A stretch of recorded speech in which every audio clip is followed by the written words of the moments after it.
तो मूवी के स्टार्टिंग में हम एक लड़की को देखते हैं जिसका नाम नताशा होता है और वो माइकल की वही बहन होती है जिसे पार्ट 1 के एंड में माइकल की मॉम ढूंढ रही थी। ये लड़की किसी रूम में बंद होती है, तभी उस रूम में एक अजीब सा आदमी आता है। वो जैसे उसकी तरफ बढ़ने लगता है तो उसको आग लग जाती है, जो कि नताशा ने ही लगाई होती है क्योंकि उसने भी अपनी फैमिली की तरह पावर्स थी। इसी के साथ ही नताशा वहाँ से भाग जाती है। कुछ लोग उसका पीछा करने लगते हैं। एक जगह पर पहुंचकर नताशा स्टक हो जाती है। वो सारे लोग उसे पकड़ने वाले ही होते हैं कि कभी कोई चीज या सोल वहाँ पर आती है और उन सब को मार के नताशा की जान बचा लेती है। अब हम माइकल को देखते हैं, जहाँ पर हमें ये फ्लैशबैक आता है कि माइकल की मदर उसे कॉल करती है तो माइकल उन्हें इग्नोर करता है और उनसे ठीक से बात नहीं करता। तो ये चीज उसकी मदर को बहुत बुरी लगती है। उस वक्त वो गाड़ी ड्राइव कर रही होती है तो उनका ध्यान दूसरी तरफ लग जाता है, जिसकी वजह से उनका बहुत बुरा एक्सीडेंट होता है और वो मारी जाती है। इस बात को 3 साल गुजर जाते हैं। माइकल अब बड़ा हो जाता है और उसे आज भी दुख था कि उसकी वजह से उसकी मदर की डेथ हुई। अब हमें वो लड़की भी दिखाई जाती है जिसे माइकल पसंद करता था।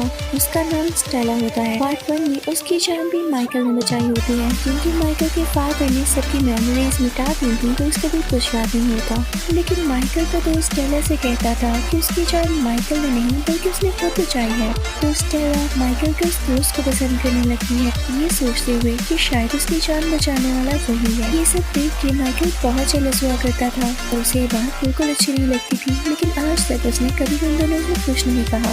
एक दिन वो स्कूल में होता है कि तभी उसके क्लास में किसी नई बच्ची का एडमिशन होता है। तो ये लड़की कोई और नहीं बल्कि नताशा ही होती है, यानी माइकल की असली बहन। नताशा क्लास में आते ही किसी से बात ही नहीं करती, वो हमेशा चुप चुप रहती है। एक रात ये सब लोग पार्टी में जाते हैं। माइकल जब देखता है कि उसका दोस्त स्टेला के साथ है और स्टेला आज भी यही समझती है कि शायद उसकी जान इसी ने बचाई, तो उससे बात बर्दाश्त नहीं होती और वो स्टेज पर जाके कहता है, मेरे दोस्त शायद तुमने सबकी जान बचाई थी ना, तो सबको वो स्टोरी को सुनाओ, हम सब सुनना चाहते हैं। तो वो लड़का कहता है, नहीं मैं ये स्टोरी अभी क्यों सुनाऊं?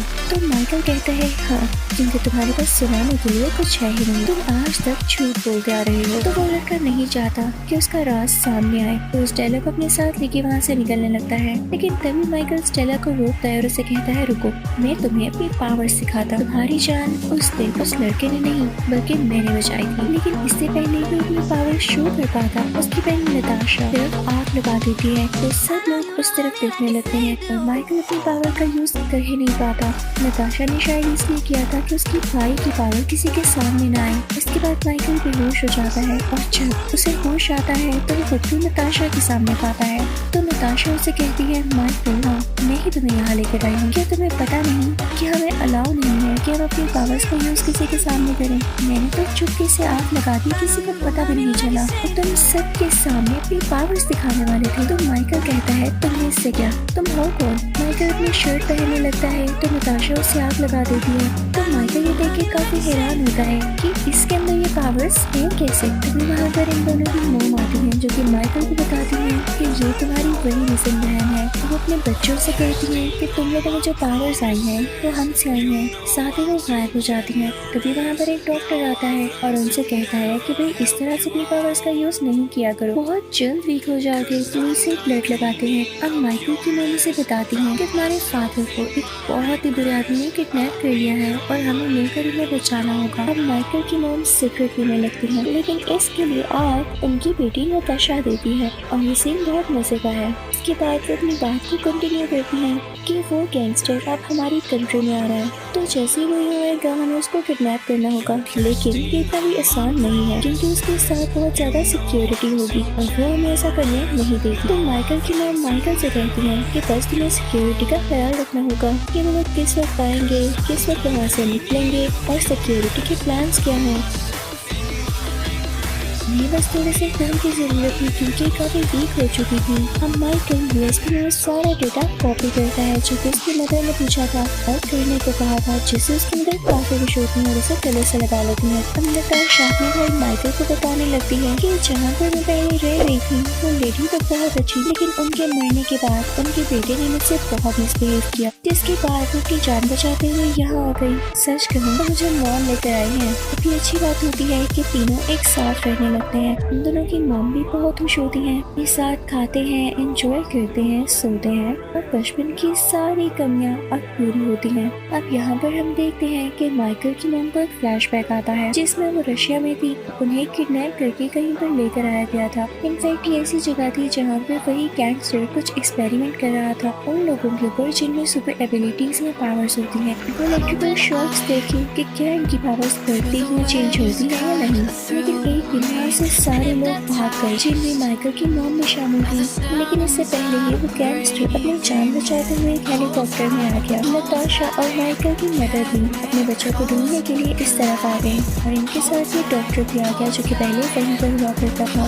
ये डॉक्टर यहाँ पर कोई काम कर रहे होते हैं। इनफैक्ट बात ये थी कि दुनिया में किसी न्यूक्लियर चेंज की वजह से कुछ लोगों में भी चेंजेस आए जिसके बाद उन्हें पावर्स आ गई। लेकिन वो लोग जिन्हें सबसे पहले चेंजेस आए उनके साथ एक मसला ये हो गया कि वो जितनी अपनी पावर्स यूज करते उतने ही वीक होते जाते। लेकिन आगे से जो उनके बच्चे थे यानी सेकंड जनरेशन उनके साथ ऐसा सीन नहीं था। तो डॉक्टर माइकल और नताशा के डीएनए का यूज करते हुए वो चीज बना ही लेता है जो कि फर्स्ट जनरेशन के लोगों की पावर को परमानेंटली ठीक कर सकता है, जिसके बाद वो सब बहुत खुश होते हैं। अब माइकल एक दिन इनविजिबल होता है तो वो एक बिल्डिंग में जाता है तो देखता है कि उसकी मदर कुछ लोगों से बातें कर रही है और वो ये कि वो गैंगस्टर जल्दी यहाँ पर आने वाला है और जिस जगह वो बैठकर मीटिंग करेगा वो जगह है जहाँ पर पूरे शहर की गैस पाइपलाइन मिलती है। तो माइकल की मदर का ये प्लान होता है कि वो नताशा की मदद से उस पूरी पाइपलाइन में आग लगा देंगे ताकि इसके बाद वो गैंगस्टर भी मारा जाए। और ये सब कुछ माइकल सुन लेता है। अब माइकल ये सारी बातें जाकर अपनी बहन नताशा को बताता है, लेकिन वहाँ पर इसकी मदर भी आ जाती है। माइकल से कहती है कि मुझे यकीन नहीं आ रहा कि तुमने हमें धोखा दिया। अगर हम ये प्लान कर भी रहे हैं उस गैंगस्टर को मारने वाले हैं तो तुम्हें इससे इशू क्या है। तो माइकल कहता है कि नताशा अभी छोटी है,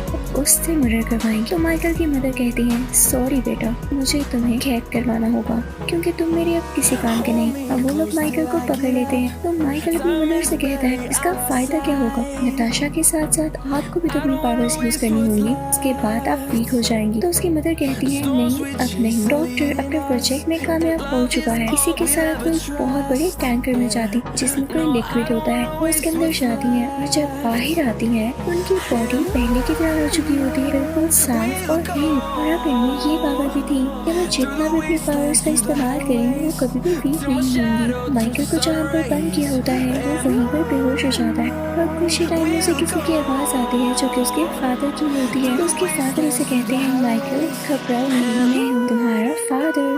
इनफैक्ट मुझे भी तुम्हारी मदर ने ही यहाँ पर कैद किया हुआ है क्योंकि मैं भी उनके इरादों को जान गया था, लेकिन फिक्र नहीं करो हम इससे जल्दी आजाद होंगे। माइकल के फादर उसे यहाँ पे काफी अजीब चीज बताते हैं कि तुम नहीं जानते कि तुम्हारी असली मौत कितनी जालिम है। उन्होंने तुम्हारी फोस्टर मदर को मारा, उनका एक्सीडेंट नहीं हुआ था बल्कि उन्हें खाई में खुद फेंका गया था। जिसे सुनकर माइकल को बहुत गुस्सा आता है जिसके बाद वहाँ की दीवारें टूटने लगती हैं। माइकल और उसके फादर वहाँ से बाहर आ जाते हैं और वो सीधा उस जगह जाते हैं जहाँ पर उनकी बीवी और माइकल की मदर होती है।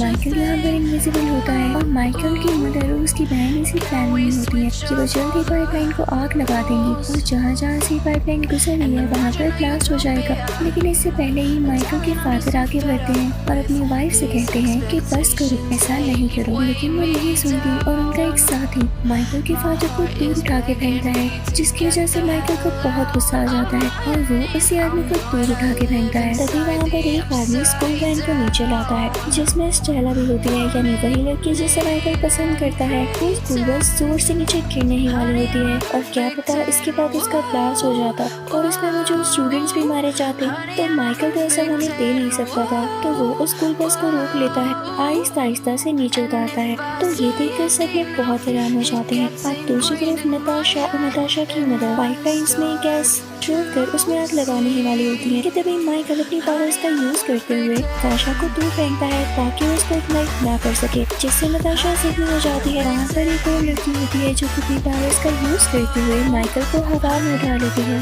ताकि माइकल कुछ कर न सके। नताशा की मदर उसके पास जाती है और उसके कान में कहती है जल्दी करो बेटा, हमें देरी नहीं करनी। तो माइकल टेलीपैथी को यूज करते हुए अपनी बहन नताशा से बात करता है और उससे कहता है कि हमारी मदर बहुत जालिम है, इन्होंने ही मेरी फर्स्ट मॉम को मारा था और पता है ये यहाँ क्यों आई है, सिर्फ और सिर्फ अपने पर्पस के लिए, क्योंकि ये चाहती थी कि अपनी पावर्स का यूज करना वीक न हो, इसीलिए इन्होंने हमारा डीएनए यूज किया। इसके अलावा इन्हें हमसे कोई मतलब नहीं था, न ही हमसे प्यार करती है। तो नताशा अपनी मदर का माइंड रीड करती है तो वाकई में ऐसी ही बात होती है, जिसे फील करके नताशा को बहुत बुरा लगता है और वो अपनी मदर का काम नहीं करती। नताशा पीछे मुड़ती है और अपनी मदर से कहती है कि आप सिर्फ बदला लेना चाहती हैं, कभी किसी से प्यार नहीं कर सकती, इसीलिए तो अपने डैड के साथ ही ऐसा किया। तो ये सुनकर उनकी मॉम को काफी गुस्सा आता है, वो खुद को गायब कर लेती है। लेकिन तभी वहाँ पर हम देखते हैं कि इन दोनों की मदर जो कि गायब थी, लेकिन वो एक लकड़ी का टुकड़ा उठाती हैं जिस पर आग चल रही होती है, स्टेयर्स के ऊपर जाने लगती हैं उसी पाइपलाइन पर आग लगाने के लिए। लेकिन तभी वहाँ पर माइकल के फादर आ जाते हैं, उनको रोकते हैं,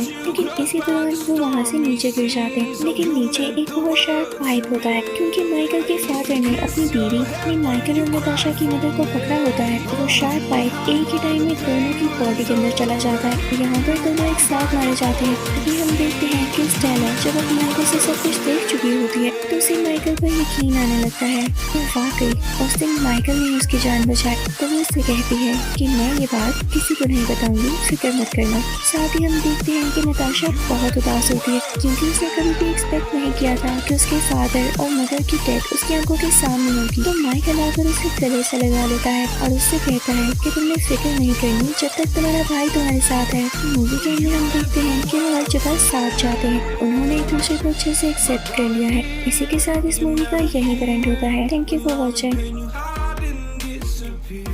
Like shadows in the atmosphere, charting the stratosphere. Yeah, I prayed for you and kept you near in hopes